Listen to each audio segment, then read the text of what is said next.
السلام عليكم ورحمة الله وبركاته. نحمد الله العلي العظيم ونصلي على رسوله الكريم. أما بعد فأعوذ بالله من الشيطان الرجيم. بسم الله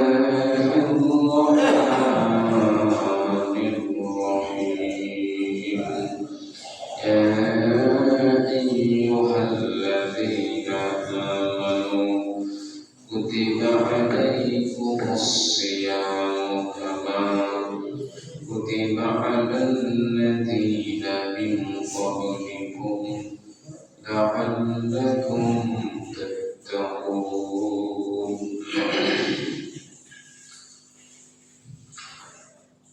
إن الله وملائكته يصلون على النبي يا أيها الذين آمنوا صلوا عليه وسلموا تسليما.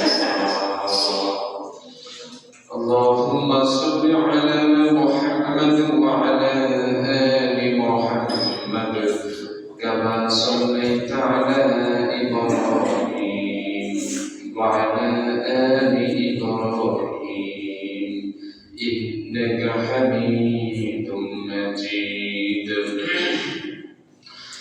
اللهم بارك على محمد وعلى آل محمد كما باركت على إبراهيم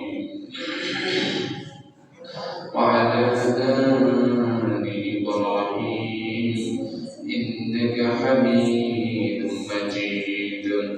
سبحانك لا علم لنا إلا ما علمتنا إنك أنت العليم الحكيم. صدق الله مولانا العظيم. উপস্থিত সম্মানিত হাজরিন,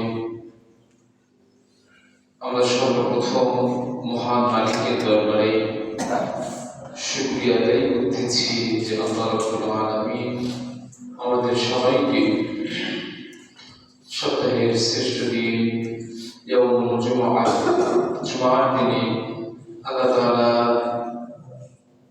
শত শত ব্যস্ততা থেকে ফারিগ করে আল্লাহ তাআলা তার হুকুম পালন করার সুযোগ করে দিয়েছেন, তৌফিক দান করেছেন।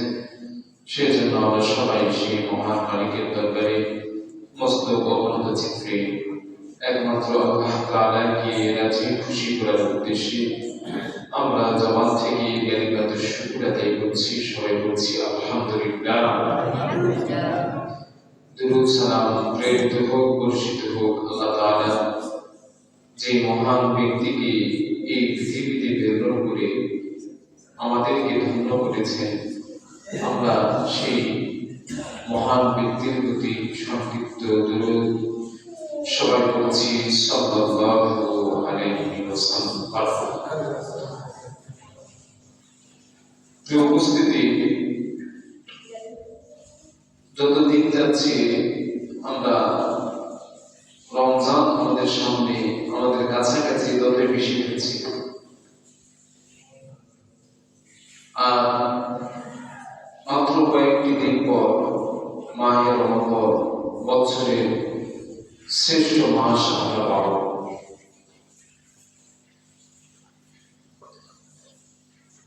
প্রিয় হাজরিন, সারা বছরের মধ্যে মাস আছে 12টি। মাস কয়টি আছে?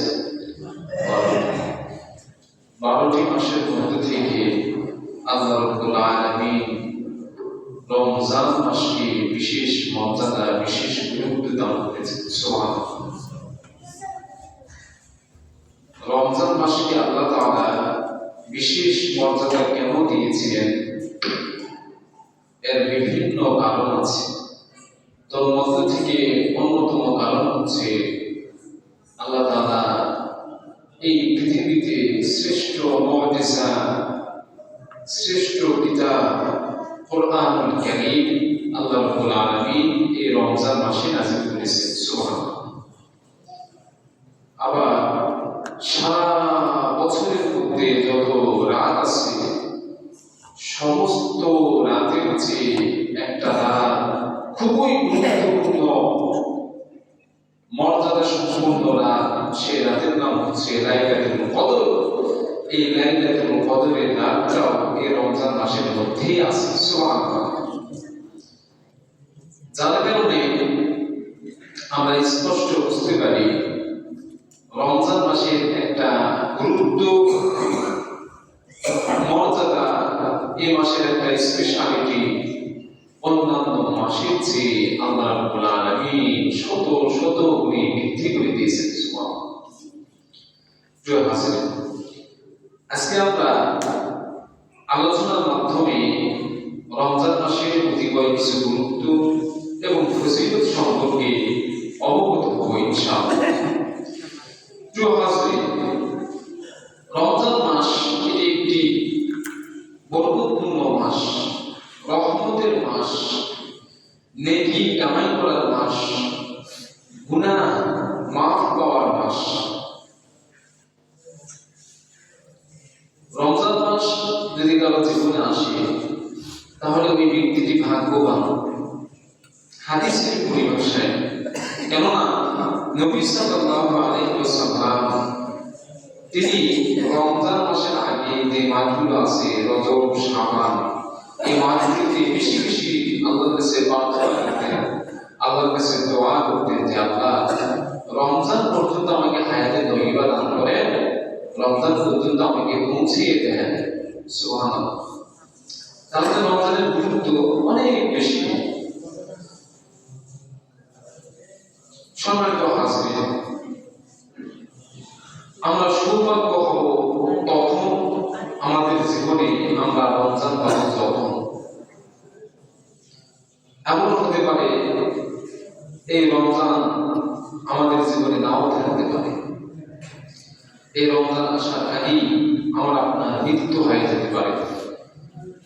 পৃথিবীতে অসংখ্য নজির, অসংখ্য ইতিহাস এমন আছে দাদার আগে নাতি ইন্তেকাল করে মারা যায়। বর্তমান নির্বাচনের কার্যক্রম চলতেছে।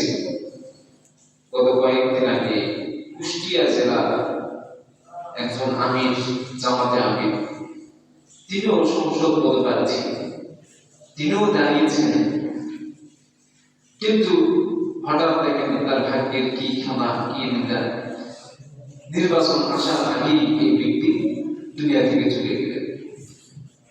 গত 2 দিন আগে আমাদের রাঙাপাড়া এলাকার আমার সম্পর্কে দাদা হয়, ছোট থেকে দেখতেছি এই বেচারা জামাত দলটি ছোট থেকে আমি দেখতেছি উনি করে আসতেছে, এবং উনি ওনার স্টুডেন্ট লাইফ থেকে, যুবক বয়স থেকে উনি এই ইসলামিক এই দলটা করে থাকেন। তো বর্তমান দেশের মধ্যে নির্বাচনের কার্যক্রম যেভাবে চলতেছে, আর কোন দল হবে এই নির্বাচনে বিজয়ী হবে বলা খুবই মুশকিল।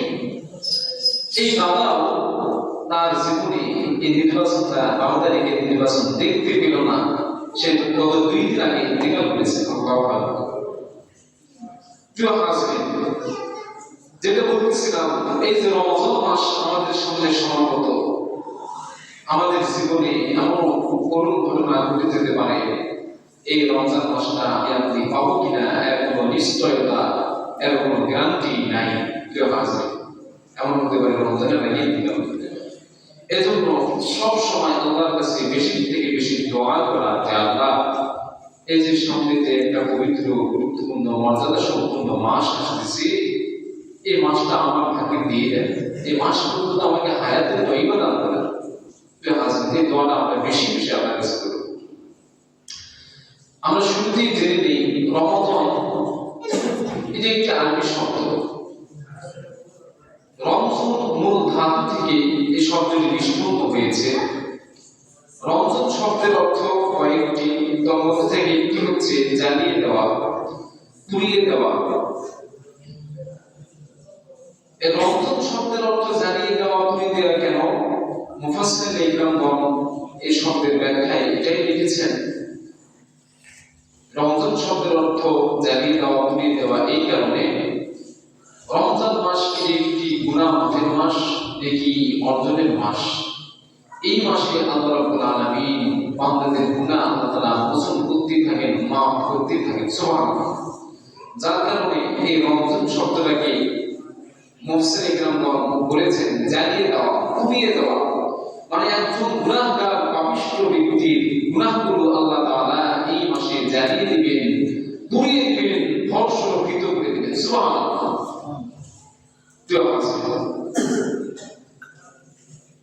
বুখারী এবং মুসলিমের বর্ণনায় হাদিস এসেছে, আল্লাহর নবীর নিকটতম সাহাবী হযরত আবু হুরায়রা রাদিয়াল্লাহু তাআলা আনহু তিনি বর্ণনা করেছেন, عن أبي هريرة رضي الله تعالى عنه قال قال رسول الله صلى الله عليه وسلم من صام رمضان إيمانا واحتسابا غفر له ما تقدم من ذنبه।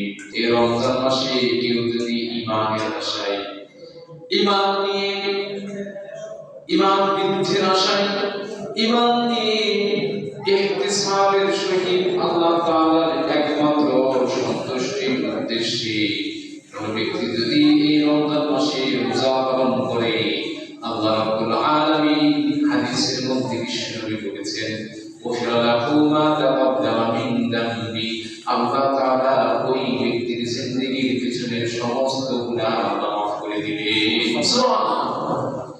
তাহলে ঈমানের আশায় আল্লাহ তাআলার সন্তুষ্টির উদ্দেশ্যে রোজা রাখলে পিছনের সমস্ত গুনাহ আল্লাহ তাআলা মাফ করে দেন, সুবহানাল্লাহ।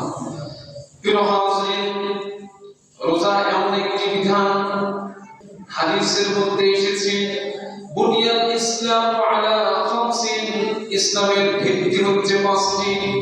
এই পাঁচটি ভিত্তির মধ্য থেকে অন্যতম একটি ভিত্তি হচ্ছে রমজান মাসে রোজা রাখা। রোজা, এই রোজা হচ্ছে ইসলামের পাঁচটি স্তম্ভের মধ্যে থেকে একটি স্তম্ভ।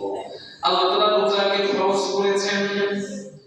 আল্লাহ তাআলা পবিত্র কোরআনুল কারীমের সূরাতুল বাকারার 183 নম্বর আয়াতের মধ্যে এই কথা আল্লাহ তাআলা স্পষ্ট করে দিয়েছেন। রব্বুল আলামিন বলেছেন, ইয়া আইয়ুহাল্লাযীনা আমানু কুতিবা আলাইকুমুস সিয়ামু কামা কুতিবা আলাল্লাযীনা মিন ক্বাবলিকুম লাআল্লাকুম তাত্তাকুন। আল্লাহ রাব্বুল আলামিন আয়াতের মধ্যে বলেছেন, হে ঈমানদারগণ, কুতিবা আলাইকুমুস সিয়াম, তোমরা রমজান মাসে রোজা রাখো, কামা কুতিবা আলাল্লাযীনা মিন ক্বাবলিকুম, যেমন ভাবে তোমাদের পূর্ববর্তী মানুষরা রোজা রাখতো, পূর্ববর্তী মানুষরা রোজা রাখতো, ঠিক তেমনি ভাবে তোমরাও রোজা রাখো। যদি তোমরা রমজান মাসে রোজা রাখতে পারো, রোজা পালন করতে পারো, আল্লাহ তাআলা বলেছেন, লাআল্লাকুম তাত্তাকুন, আমি আল্লাহ তাআলা তোমাদেরকে তাকওয়া বান্দা আমি আল্লাহ তাআলা করিয়ে দেব, সুবহানাল্লাহ। রোজা রাখা লাগবে, এটা আল্লাহর বিধান, এটি ইসলামের একটা স্তম্ভ, এটা একটি খুঁটি, রমজান মাসে রোজা রাখা। প্রিয় হাজিরিন, আল্লাহ রাব্বুল আলামিন আয়াতের মধ্যে বলেছেন, কামা কুতিবা আলাল্লাযীনা মিন ক্বাবলিকুম, তোমাদের পূর্বপুরুষরা যেভাবে রোজা পালন করেছে। প্রিয় হাজিরিন, এখান থেকে কিছু উত্তর এবং কিছু প্রশ্ন আসে, কিছু উত্তর আসে। পূর্ববর্তী মানুষরা যারা রোজা পালন করেছে, এই পৃথিবীর প্রথম মানুষ, বুখারীর বর্ণনায় হাদিস এসেছে, মুসলিমের বর্ণনায় হাদিস পাওয়া যায়, আল্লাহর নবী সাল্লাল্লাহু আলাইহি ওয়াসাল্লাম তিনি বর্ণনা করেছেন, এই পৃথিবীর প্রথম মানুষ, প্রথম নবী হযরতে আদম আলাইহিস সালাম। প্রথম নবীর নাম কি? আদম নবী। আদম আলাইহিস সালাম তিনি রোজা রাখতেন। হাদিসের মধ্যে বিশ্ব নবী সাল্লাল্লাহু আলাইহি ওয়াসাল্লাম করেছেন।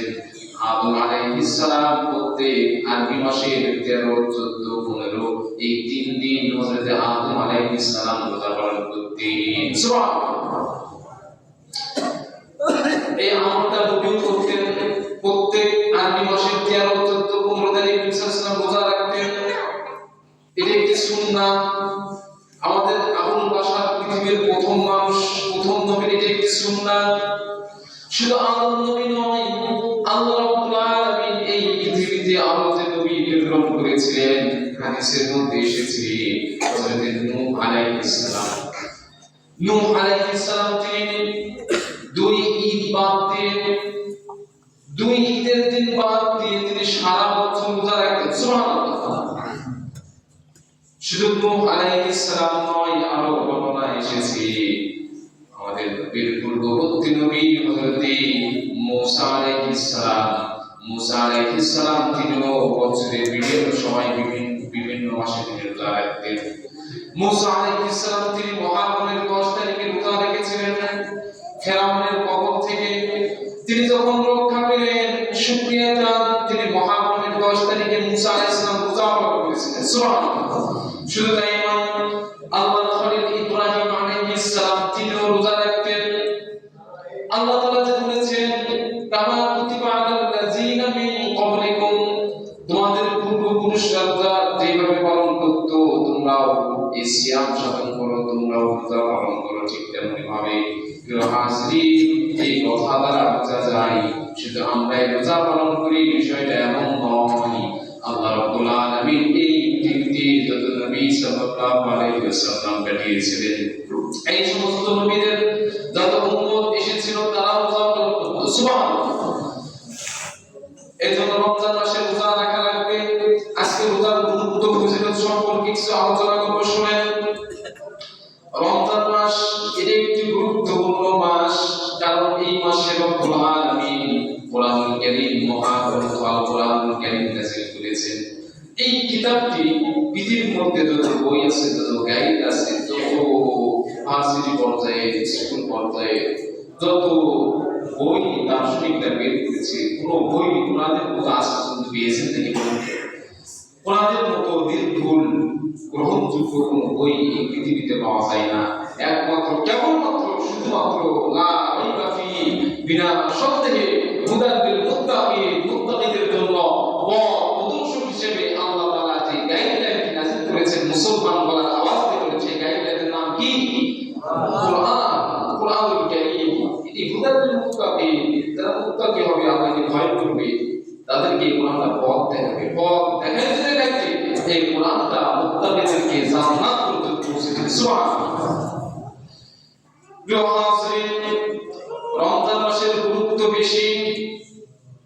তন্মধ্যে থেকে একটি কারণ হচ্ছে রমজান মাসে আল্লাহ তাআলা পবিত্র মহাগ্রন্থ আল কোরআন নাযিল করেছেন। রব্বুল আলামিন কোরআনুল কারীমের সূরাতুল বাকারা 185 নম্বর আয়াতে আল্লাহ তাআলা সেই কথা স্পষ্ট করে দিয়েছেন। আল্লাহ তাআলা বলেছেন, শাহরু রমাদানাল্লাযী উনজিলা ফীহিল কুরআনু হুদাল লিন-নাসি ওয়া বায়িনাতিন মিনাল হুদা ওয়াল ফুরকান।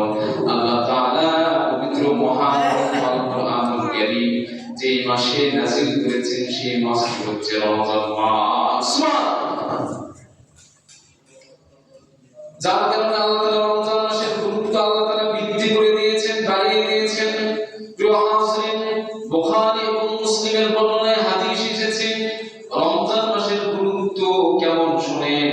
আল্লাহ নবীর নিকটতম সাহাবী হযরত আবু হুরায়রা রাদিয়াল্লাহু তাআলা আনহু তিনি বর্ণনা করেছেন, عن أبي هريرة رضي الله تعالى عنه قال قال رسول الله صلى الله عليه وسلم حضرت أبو هريرة رضي الله تعالى عنه তিনি বলেন, আল্লাহ নবী সাল্লাল্লাহু আলাইহি ওয়াসাল্লাম তিনি বলেছেন, ইযা দাখালা রমাদান, যখন রমজান আসে, ফুতিহাত আবওয়াবুল জান্নাহ, আল্লাহ রাব্বুল আলামিনের যত জান্নাত আল্লাহ তাআলা তার বান্দাবান্দির জন্য তৈয়ার করেছেন, সৃষ্টি করেছেন, বানিয়েছেন, আল্লাহ তাআলা সমস্ত জান্নাতের দরজাগুলো আল্লাহ তাআলা দিয়ে দেন। সুবহানাল্লাহ।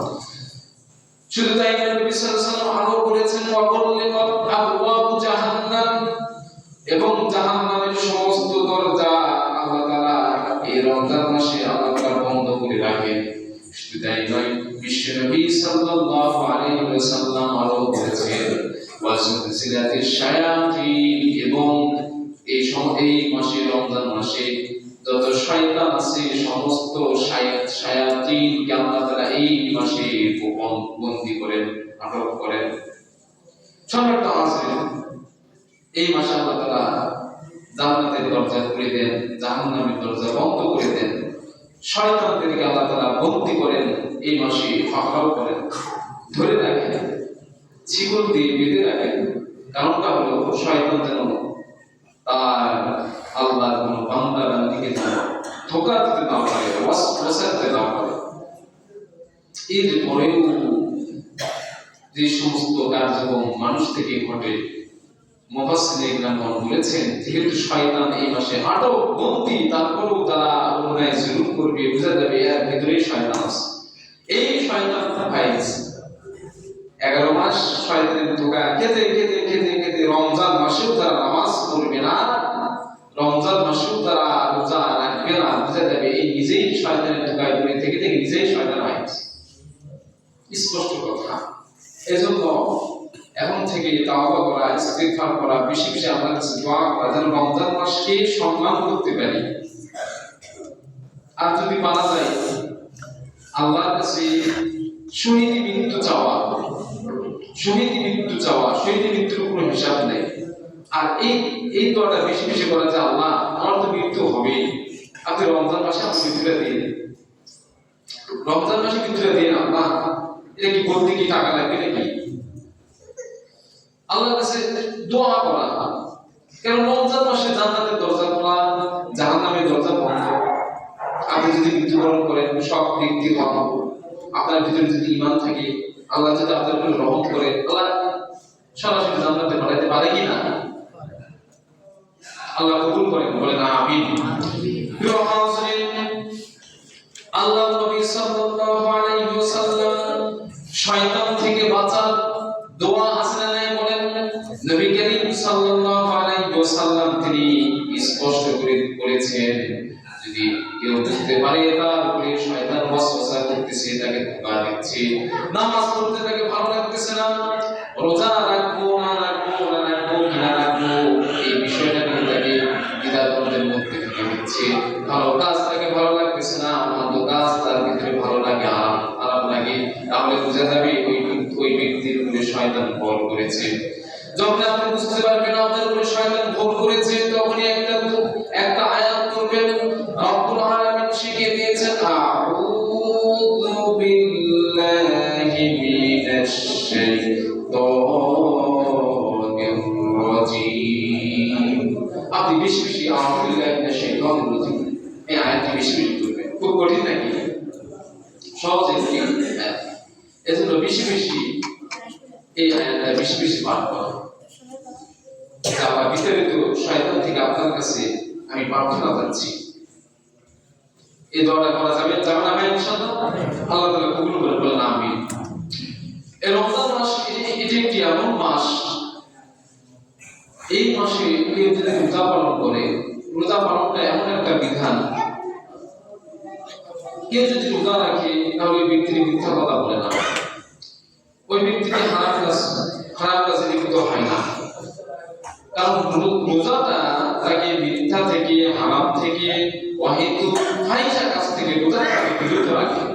হাদিসের মধ্যে এসেছে, হযরত আবু হুরায়রা রাদিয়াল্লাহু আনহু বর্ণনা করেছেন, আল্লাহু আযজা ওয়া জাল্লা কুল্লু আমালি ইবনি আদম ইল্লা সিয়াম ফাইন্নাহু লি ওয়া আনা আজজি বিহি। রোজা এমন একটি ইবাদত, আদম সন্তান যদি রোজা পালন করে, ইল্লা সিয়াম, রোজা ছাড়া এমন কোনো আমল নাই যে আমলের পুরস্কার আল্লাহ তাআলা নিজের হাতে দান করেন। অর্থাৎ একমাত্র কেবলমাত্র রোজার পুরস্কার আল্লাহ তাআলা ফাইন্নাহু লি, আল্লাহ তাআলা বলতেছেন রোজাটা আমার জন্য, ওয়া আনা আজিবি, এবং আমি আল্লাহ নিজের হাতে তাদেরকে পুরস্কৃত করব। সুবহানাল্লাহ। প্রিয় মুসলিম, কিয়ামতের ময়দানে এমন একটা সিচুয়েশন ঘটবে, এমন একটা অবস্থা হবে, আমরা যে আমল করতেছি, আমরা যে দৈনিক নামাজ আদায় করতেছি, আমরা দান সদকা করতেছি, তাসবিহ তাহলিল পাঠ করতেছি, এই সমস্ত আমলের পুরস্কার আল্লাহ তাআলা কিয়ামতের ময়দানে আমাদেরকে ফেরেশতাদের মাধ্যমে দিবেন। আর শুধুমাত্র কেবলমাত্র রোজা এমন একটি বিধান, এমন একটি আমল, রোজা এমন একটি মর্যাদা সম্পূর্ণ আমল, আল্লাহ তাআলা হাদিসে কুদসির মধ্যে বলেছেন, আস-সাওমু লি ওয়া আনা আজজি, রোজাটা একমাত্র কেবলমাত্র আমার জন্য, আর রোজাদারদের পুরস্কার আমি আল্লাহ তাআলা নিজের হাতে আমি আল্লাহ তাআলা দান করব। সুবহানাল্লাহ। সম্মানিত হাজিরিন, নবী সাল্লাল্লাহু আলাইহি ওয়াসাল্লাম কসম করেছেন, কসম ওয়াল্লাযী নাফসু মুহাম্মাদুন বিয়াদিহি লাখুযুফু ফাতিস সাইমি আত'ইমু ইনদাল্লাহি মির রিয়াহিল মিসকিন। আহারে, একজন বান্দা ওই সুবে সাদিকের পূর্ববর্তী শেষ রাতে যখন খাবার খেয়ে বেলা পর্যন্ত সারাদিন যখন না খেয়ে থাকে, ওই বান্দাদের পাকস্থলী শুকিয়ে যায়, ক্ষুধার কারণে ছটফট করতে থাকে। আহারে, ওই বান্দা ঘরের ভিতরে যায়, এরপরও সে খাবার মুখে দেয় না। ওই বান্দা যখন গোসল করতে যায়, মাথার মধ্যে পানি দেয়, শরীরের মধ্যে পানি দেয়, অনেক পানি মুখের মধ্যে, শুধু মুখের মধ্যে ওই সময় পানি দেওয়ার সুযোগ আছে না নাই বলেন? মুখের মধ্যে গোসল করার সময় মুখে পানি দেওয়ার সুযোগ আছে, কিন্তু আল্লাহ রাব্বুল আলামিনের হুকুম পালনের জন্য, আল্লাহর বিধান পালনের জন্য, আখিরাতের দিকে লক্ষ্য রেখে ওই বান্দা পুরস্কার পাওয়ার জন্য গোসল করার সময় মুখে পানি দেওয়ার সুযোগ থেকে তারপর পানি দেয় না। ঘরের মধ্যে অন্ধকারের মধ্যে চার দেওয়ালের মধ্যে খাবার খাওয়ার সুযোগ থাকে, এরপরও ওই বান্দা খাবার মুখে দেয় না। আরে, আল্লাহর বিধান পালন করে এই সারাদিন না খেয়ে থাকার কারণে বান্দার পাকস্থলী শুকিয়ে যায়, পাকস্থলী শুকিয়ে যাওয়ার কারণে মুখ থেকে দুর্গন্ধ আসে। নবী সাল্লাল্লাহু আলাইহি ওয়াসাল্লাম হাদিসের মধ্যে স্পষ্ট করে বলেছেন, মুহাম্মাদুন বিয়াদিহি, নবী সাল্লাল্লাহু আলাইহি ওয়াসাল্লাম বলেছেন, ওয়াল্লাযী নাফসু মুহাম্মাদুন বিয়াদিহি লাহুযুফু ফাতিস সাইম আত'ইমু ইনদাল্লাহি মির রিয়াহিল মিস। যে সমস্ত বান্দাবান্দির রোজার কারণে মুখ থেকে দুর্গন্ধ আসবে, ওই সমস্ত দুর্গন্ধ আল্লাহ রাব্বুল আলামিনের কাছে ওই দুর্গন্ধগুলো মিশকের সেন্টের চাইতেও বেশি দামি। সুবহানাল্লাহ। প্রিয় হাজিরিন, আরেকটি হাদিস, রোজা পালন করলে কি লাভ হয় শুনেন। হাদিসের মধ্যে বিশ্বনবী সাল্লাল্লাহু আলাইহি ওয়াসাল্লাম বলেছেন, হাদিসটি বর্ণনা করেছেন, আন সাহাল ইবনে সাঈদ রাদিয়াল্লাহু তাআলা আনহু قال قال رسول الله صلى الله عليه وسلم, হযরত সাহাল ইবনে সাঈদ রাদিয়াল্লাহু তাআলা আনহু তিনি বলেন, বিশ্বনবী সাল্লাল্লাহু আলাইহি ওয়াসাল্লাম বলেছেন, ইন্না ফিল জান্নাতি বাবুন ইউকাল লাহু রায়্যান, জান্নাত আল্লাহ তাআলা বান্দাবান্দিদের জন্য, মানুষদের জন্য আল্লাহ তাআলা যে জান্নাত সৃষ্টি করেছেন, এই জান্নাতের একটা দরজা আছে, ওই দরজার নাম হলো রায়্যান। একটা দরজা আছে প্রিয় হাজিরিন, ওই দরজার নাম হচ্ছে রায়্যান। আল্লাহ রাব্বুল আলামিন ওই সমস্ত বান্দাবান্দিকে যারা রমজান মাসে সিয়াম সাধনা করবে, রোজা পালন করবে, আল্লাহ তাআলা কিয়ামতের দিন ওই সমস্ত বান্দাবান্দিকে আল্লাহ তাআলা ইয়াদখুলু বিনহুস সাইমু ইয়াওমাল কিয়ামা, আল্লাহ তাআলা ওই রায়্যান নামক দরজা দিয়ে তাদেরকে জান্নাতের মধ্যে প্রবেশ করাবেন। সুবহানাল্লাহ। তাহলে এটা রোজার গুরুত্ব, রোজার ফজিলত, রোজার একটা জান্নাত নিশ্চিত, নবীর কথা, তাই অস্বীকার করার কোনো যুক্তি আছে? কোনো পয়েন্ট নেই।